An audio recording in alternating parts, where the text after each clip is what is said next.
Hey everyone, welcome back to The Tent, your place for politics, policy, and progress. I'm Daniella Gibbs-Leger. And I'm Colin Seeberger. Daniella, it's National Sour Candy Day. Are you a fan? Ooh, I am a fan. I particularly love Sour Patch Kids. I think they are the perfect vessel for sourness. I love me a Sour Patch Kid, especially the red ones. I know they're so different, but personally, I think my favorite are those trolley sour bright crawler gummy worms from back in the day. I just remember, visions from my youth being at a swim meet and in between races, just like shoving them in my mouth and, giving me the real needed boost for that next race. I'm sure nutritionists approve, no doubt. Of course.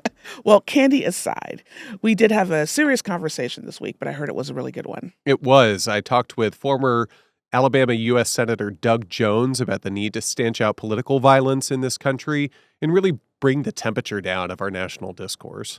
That sounds like such an important conversation, but first we have to get to some news.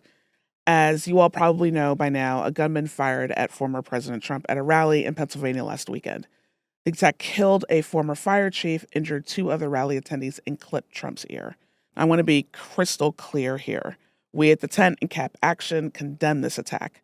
While I don't share Trump's vision for the country, all politicians, all of them, have a right to share their views without the threat of violence. I'm relieved that he wasn't more seriously hurt, and I am heartbroken for the loved ones of Corey Comparator, who was killed shielding his family from the bullets. Debating ideas is essential to a functioning democracy, and violence has no place in solving our differences. Full stop. Right now, Americans are deciding between two very different visions for our nation's future. One, the MAGA vision, feeds, grows off, and promises more violence. The other is a progressive vision where no one fears for their lives or their loved ones, and where weapons of war are banned from our streets so they are less likely to be used against politicians or against elementary schoolers, moviegoers, or concert attendees for that matter. And I want to suggest why that second vision is the right one for our country. Police officers arrested a man outside of the RNC with an AK-47 on Tuesday night. If you want any more proof that we desperately need gun reform, there you have it. Say it louder for the people in the back, Daniella. Of course, you won't hear calls for gun reform or a progressive vision for our country at the Republican National Convention this week. Here's what you will hear about, though. Donald Trump's newly selected running mate, Ohio Senator J.D. Vance, his vision for our country is so extreme and wildly out of touch with where the public is. His vision for our country, would put Donald Trump before the American people, full stop.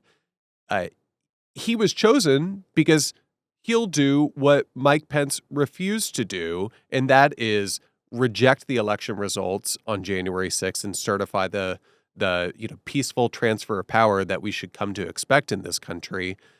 He'll break the law, overturn election results, and bend over backwards to, enact Donald Trump's extreme MAGA agenda, no matter how devastating it is for American families. He's said so himself.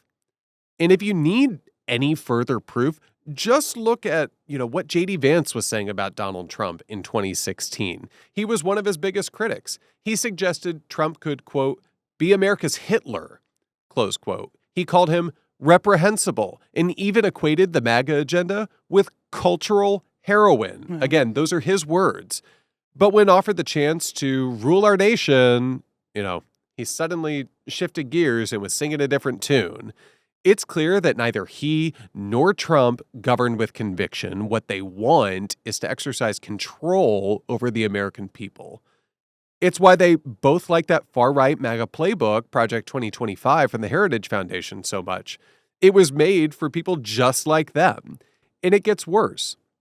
In recent months, as the beep stakes has, picked up steam, Vance himself has said that he has no problem with Donald Trump using the government to go after his political enemies. He said that he would have not certified the 2020 election results like Mike Pence did as vice president on January 6th and refused to accept the 2024 election results, even though people haven't even voted in this election.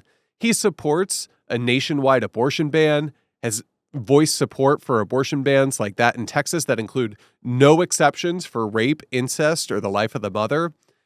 He's blocked bills to codify Roe versus Wade and protect IVF. He also opposes support for Ukraine in its fight against Russian aggression and has praised far-right strongmen like Viktor Orban of Hungary. He's also flip-flopped on his previous support for cutting Social Security and Medicare. And, we really just, to put a finer point on it, in the immediate hours after the attack on President Trump this past weekend, Senator Vance had the audacity to suggest that President Biden was somehow responsible for the shooting. Not only is that a reprehensible lie, it's outrageous that a potential vice president would suggest something like that with no proof at all. It puts politicians, Democrats or Republicans, in harm's way when, you traffic in those kind of baseless conspiracy theories. It's why even Republicans like former Congressman Adam Kinzinger have said this should disqualify Vance from being nominated for vice president. That said, I really can't say that I'm surprised Senator Vance's reaction was what it was when he has long suggested that things like the events that occurred on January 6th are a form of legitimate political protest in this country, even though 140 police officers were battered and abused that day. It's really horrific how people like J.D. Vance are trying to twist tragedy for political gain. While Democratic leaders are rightly responding to the events with universal condemnation and are pleading for Americans to respect their fellow citizens. That's right. Regardless of their political views. I'm not sure that folks know on the other side what respect means. But speaking of twisting things for political gain, we also have to talk about this wild court decision that came out of Florida earlier this week. Oh, no. I know. 800 years ago, better known as Monday, Judge Aileen Cannon dismissed the special counsel's classified documents case against Donald Trump on the grounds that the appointment of Jack Smith was, quote unquote, unconstitutional. I'm sorry? Exactly. It is a stunning decision, so out of step with the law, it brings Judge Cannon's impartiality into question. She's brushing off 50 years of legal precedent that allow the Justice Department to appoint special counsels to handle politically sensitive investigations in an independent manner. This process has been in place since the Watergate scandal and has since been repeatedly affirmed by the Supreme Court. Most recently, the D.C. Circuit Court of Appeals upheld it in 2019 when they upheld Robert Mueller's appointment as special counsel. So this ruling will seriously hinder efforts to hold the former president accountable for allegations that he undermined our national security. Serious charges of removing and haphazardly storing scores of highly classified documents related to nuclear weapons, military plans, and intelligence operations. Sounds not great. Not great at all. The federal appeals court should quickly overturn this fringe decision, and Judge Cannon should be removed from overseeing this case. And that is kind of a baseline. Yes. Let's be very clear. I also just have to say that I think it's like completely ironic when you have people who are sitting on the U.S. Supreme Court, the highest court in the land, who literally got their mark in in professional legal work by working for special prosecutors. I mean, Brett Kavanaugh literally worked for Ken Starr going after Bill Clinton. The irony. The irony is so rich. And I just gotta say that the timing of this decision from Judge Cannon is just so starkly brazen. Coming on the first day of the RNC, are you kidding me? It's like such an obvious display of partiality that undermines the nation's constitution. It's worth noting that Trump appointed Judge Cannon after he lost the 2020 election and refused to certify the election results. It's also revealing that Judge Cannon made this decision on the heels of challenges brought by, radical right-wing organizations, including Koch and the Landmark Legal Foundation. Her decision really has to be added to a list of, over a dozen examples of judicial interference in Democratic elections by Republican-appointed judges, such as, the Supreme Court's recent presidential immunity ruling, which would allow a president to interfere with election results or authorize them to cook up investigations into their political opponents, so long as it was, quote unquote, an official act. Mm. In this country, no one is above the law. The American people deserve to have this case adjudicated, and that should have happened before the election, so that the American people have the information they need when they're walking into the ballot box. But instead, the special counsel is going to be forced to go through a lengthy appeals process, which is only going to drag out and delay the process of accountability. And that's really what Donald Trump and his allies want, in the hopes that they can return to power before this case ever reaches a conclusion. Yeah, it's all really concerning. They're just trying to run out the clock. Well, speaking of time, that's all the time that we have for today. If there's anything else you'd like us to cover on the pod, hit us up on Twitter at the 10pod. That's at the 10pod. And stick around for my interview with Senator Doug Jones in just a beat. Doug Jones is a distinguished senior fellow with the Center for American Progress Action Fund, whose work focuses on racial justice and equality, voting rights, and law enforcement reform. From 2018 to 2021, he served as a U.S. Senator for Alabama. He's a celebrated prosecutor who brought long overdue justice to the victims of the 16th Street Baptist Church bombing. He also helped guide the successful Supreme Court nomination of Justice Ketanji Brown Jackson. Senator Doug Jones, it's great to have you on the 10. Thanks so much. I really appreciate the opportunity to talk to you today. Well, I'm just going to dive right in. It has obviously been, a really historic and unprecedented week in American politics. I want to start with talking about, the shooting of former President Trump this past Saturday at a political rally has really, I think, shaken the American people. And a lot of us are asking, how do we get to a point in this country where people are motivated to commit political violence like we saw this past Saturday? And what do you think are some of the root causes that got us to that point? Well, it's a great question, and I hope it did shake the American public. Sometimes I see out there kind of a mixed views about that. There are people obviously shaken to their core. It was horrific. On the other hand, I read something the other day where we should all be calling for. It's reasonable to call for unity. It's reasonable to make sure that we turn the temperature down, but it's not reasonable to be surprised. And so I think while so many were shaken, there was an element to this that people said this may have been inevitable. And because I think we've come to a point in this country where it's not just political violence, but it's just violence in general.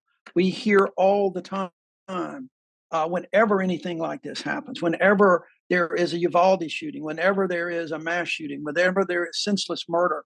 And we had a number of them here in Birmingham just this past weekend. People say that there's no place for this in America. There's no place for violence. And on a real theoretical level, we know that's true. From a heart level, we know that's true. But from a practical level, we have made a place for violence in America. We have invited violence to sit at the table, be part of the family, and we condemn them when they open their mouth, but then we go right back to our same habits, which I think is really a dangerous place to be in this country.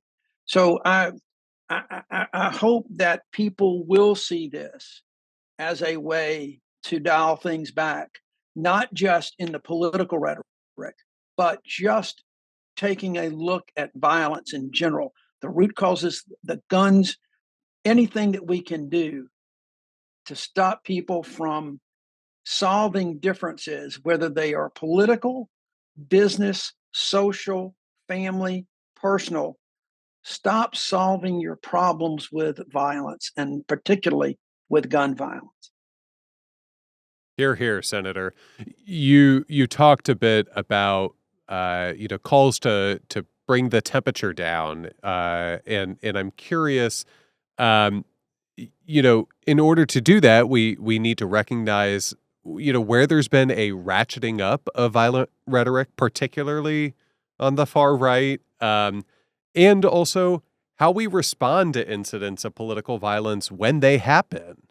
Case in point, just a few days ago, it was the president of the Heritage Foundation was on national television, and he promised a second American Revolution was underway and that it would remain bloodless, were his words, if the left allows it to be.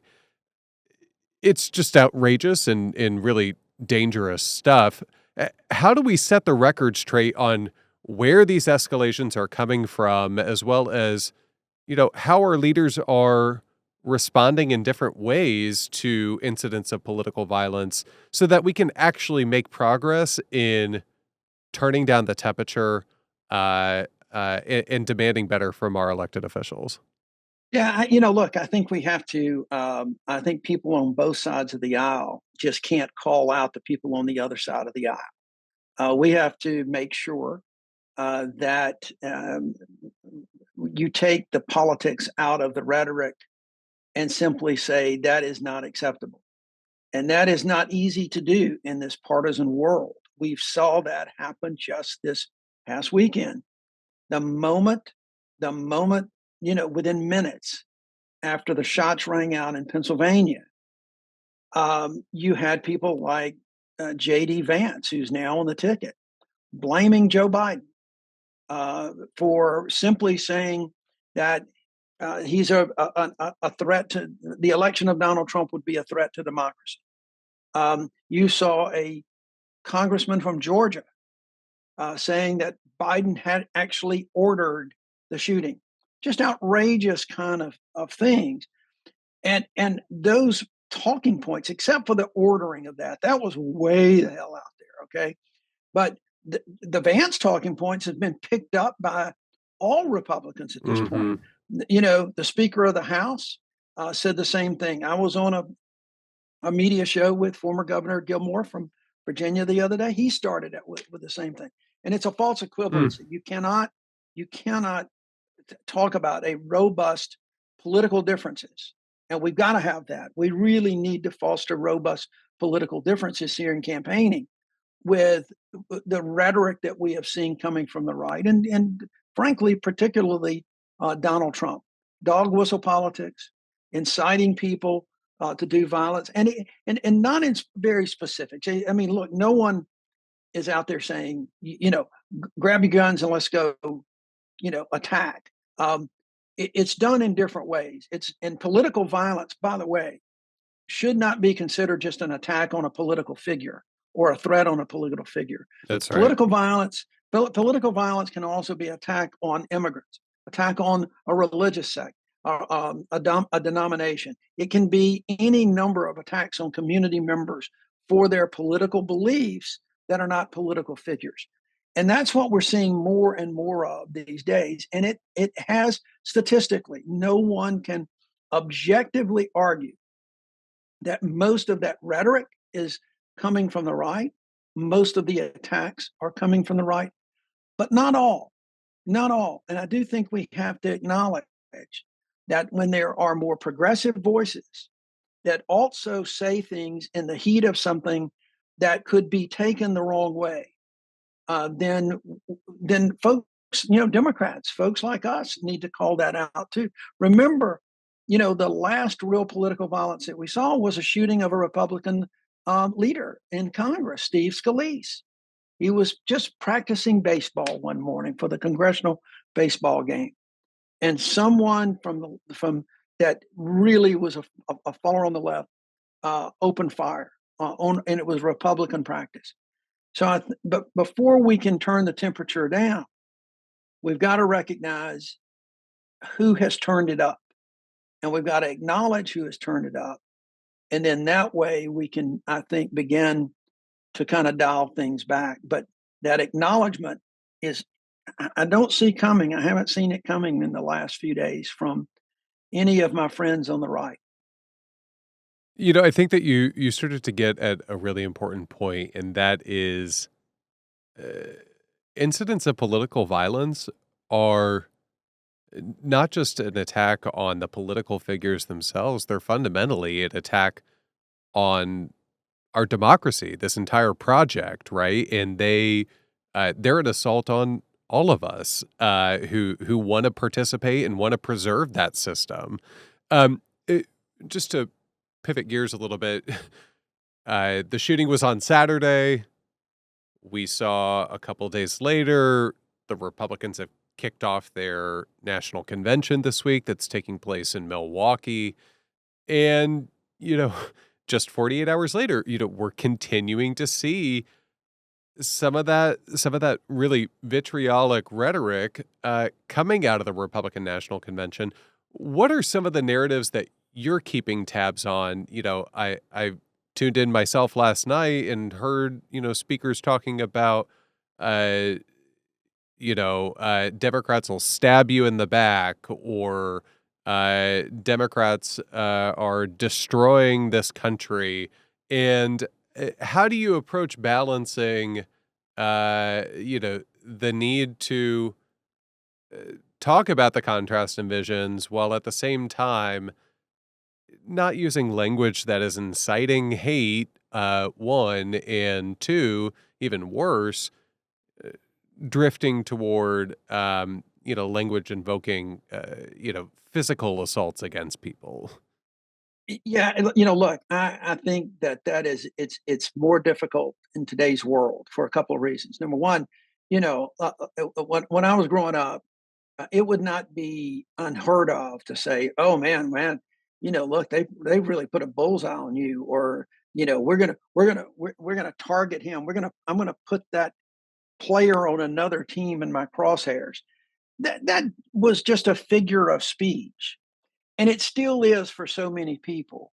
I think one of the things that people have got to say more of is that, we're going to put him in the crosshairs of the ballot box. Okay. That's because at the end of the day, that's how you resolve the political differences. You do it at the ballot box. I don't think we qualify that enough by saying that. But Mm. at the same time, I don't know if we can't completely get away from rhetoric that people have used for generations, for centuries, Mm. that should not evoke any kind of outwardly manifestation of violence. For instance, I don't believe that anything that folks have said about Donald Trump being an existential threat to democracy has invoked any kind of violent response toward him. Yep. I just don't think people are going, "Oh my God, the only way we can save democracy is to commit some kind of violence with Donald Trump anymore." And I think it was pretty hypocritical for him not to get criticized for it. But I don't think it any more than when Ron Johnson in the opening speech in Milwaukee said that Joe Biden was a clear and present danger. Okay, Yeah. it's the fact that we have two different standards. Democrats have done this too, by the way. Okay, I mean, let's be candid. It's mainly coming from the right, but it's the different standards. And what I think we really need to focus on is we really need to focus on rhetoric that dehumanizes individuals, Mm-hmm. whether they are called vermin, whether or not certain people are poisoning the blood of Americans. I think that dehumanizing people basically gives a permission structure. That's number one. I also think we have to look at how we treat people that commit violence.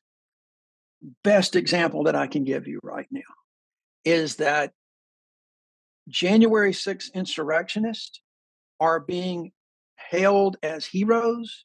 They are being honored as patriots and as political prisoners or hostages. And that gives a permission structure.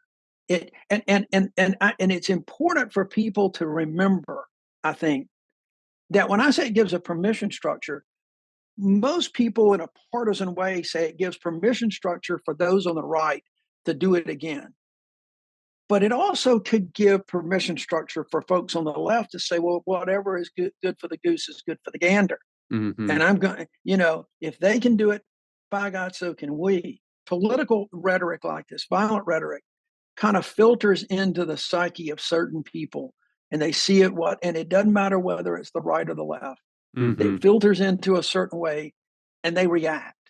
And that's what we've got to guard against. I think we just have to be a little bit more vigilant, but I also think we have to acknowledge the the rhetoric when it happens, at the time it happens. And it's not just about reporting it, it's and saying it.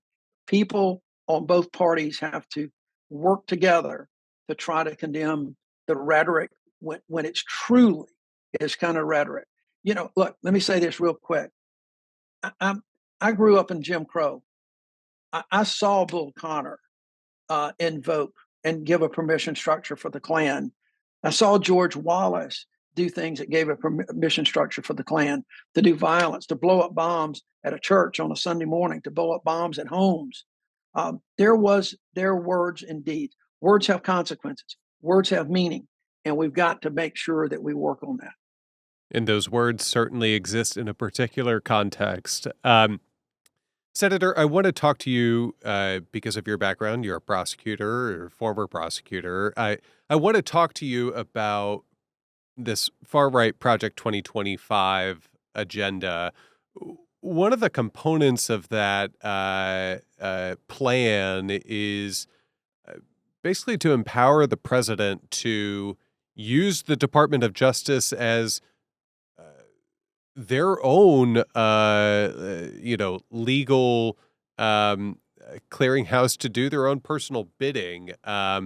Giving the president the power to, weaponize the Department of Justice against their political opponents, or kill off investigations into, maybe it is, campaign political donors, right? Whatever it may be. I'm curious for your thoughts on the proposal and why Americans should be concerned about this sort of politicization of the federal government, particularly in light of the Supreme Court's recent presidential immunity decision. Yeah, no, it's really frightening. Now, as a practical matters, I think some of that has existed in the past. Remember, in the Saturday Night Massacre, which is called a massacre, and no one was killed; they were just fired. Going back to rhetoric, okay.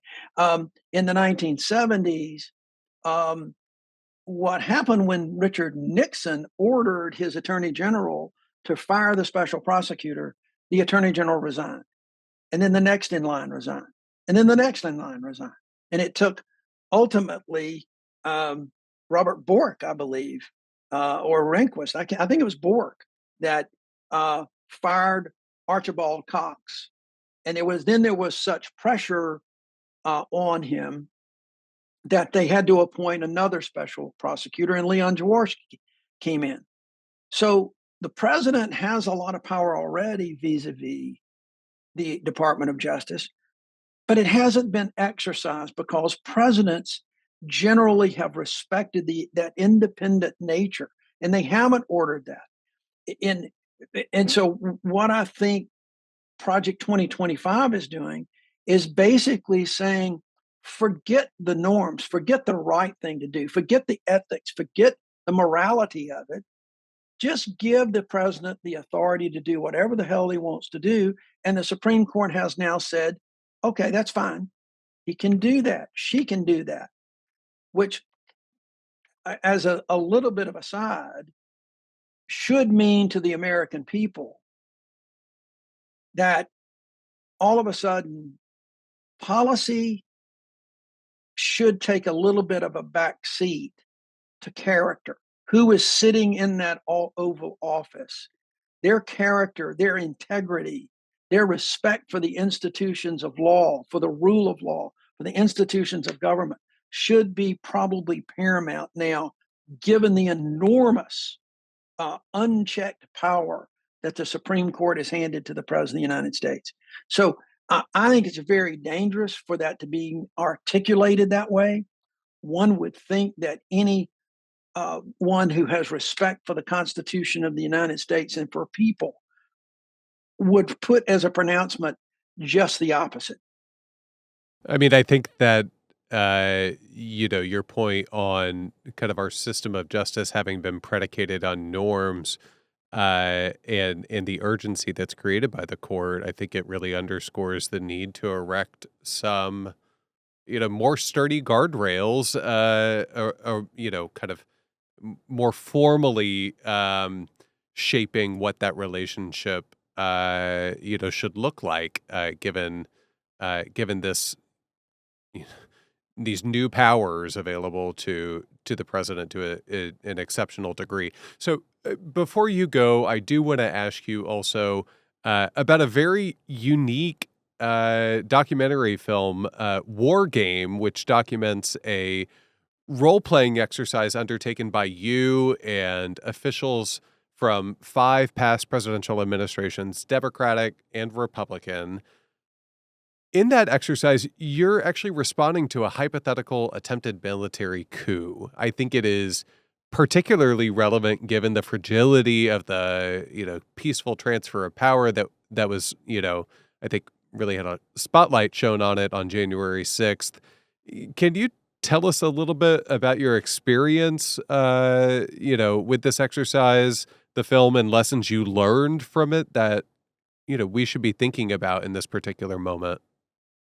Yeah, I hope folks will go and take a look at the film when it comes out. It's being released in limited release, I think on August the 1st, and hopefully it's going to be streaming in the fall.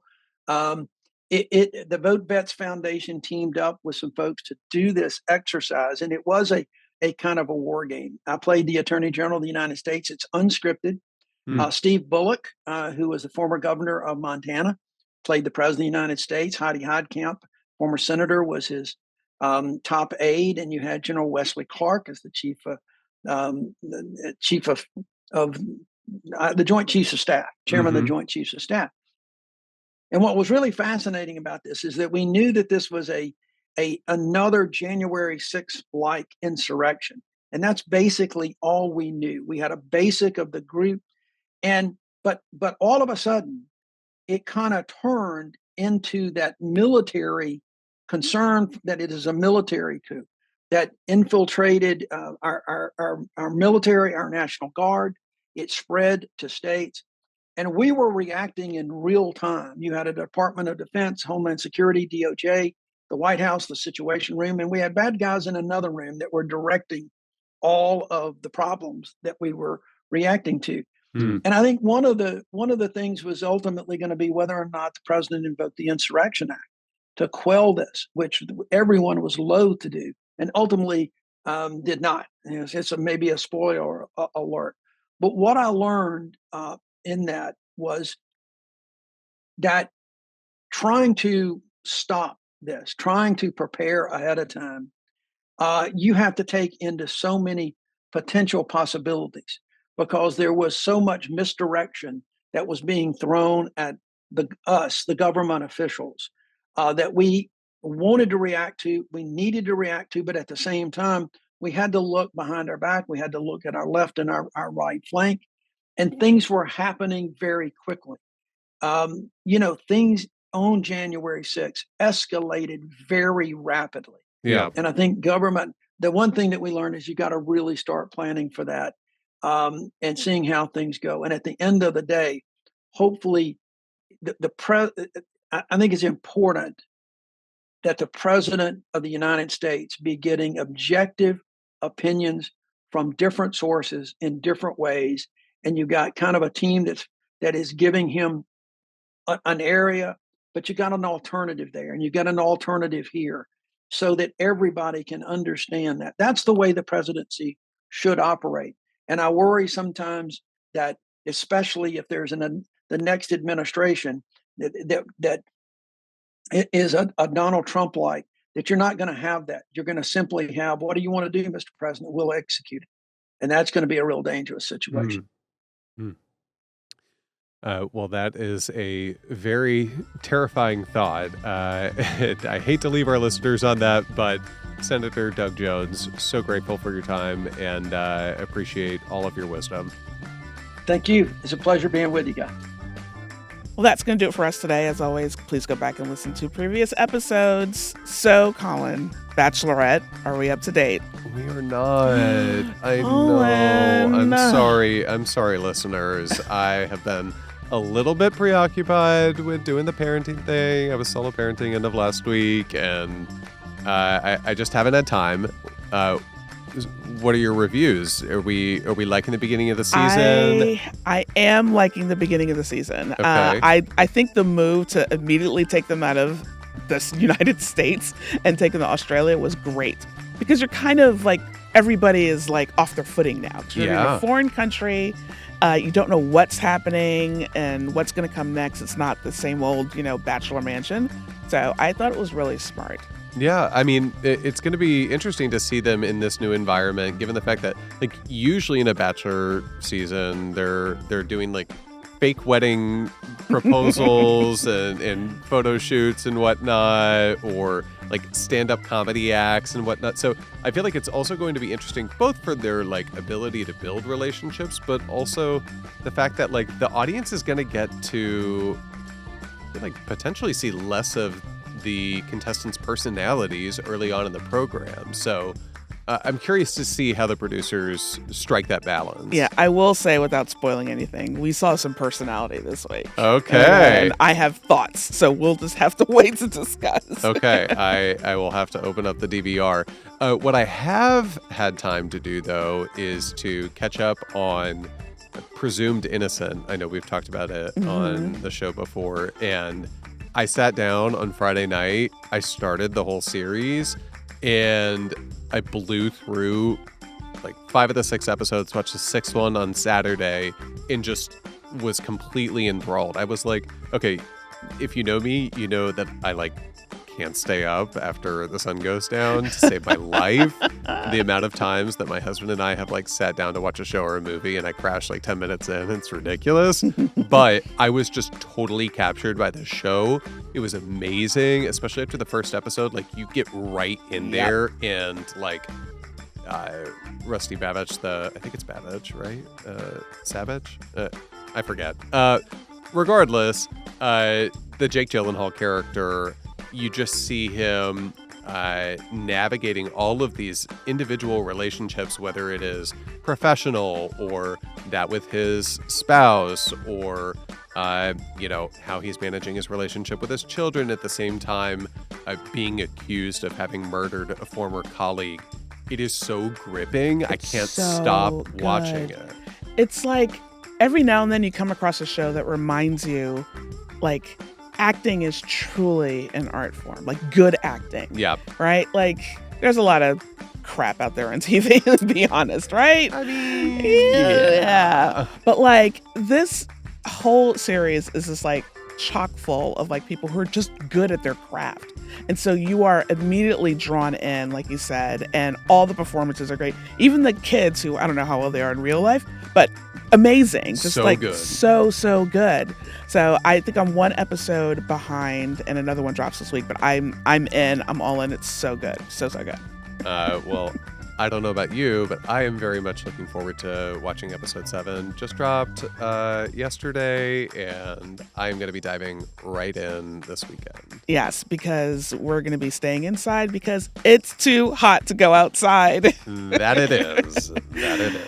All right. On that note, folks, I hope wherever you are that you are staying cool and comfortable. Global warming is making its presence known this summer. My child's camp was canceled the other day because it was too hot for them to be outside. Yeah, it's awful. Yeah, and then I read something on Capital Weather Gang where they're like, oh, well, this may be our norm in a couple of years. I'm like, nah. I'd like to Control-Alt-Delete myself. Yeah, I want to remove myself from that narrative, please. Thank you very much. But for real, guys, take care of yourselves, hydrate, and we'll talk to you next week.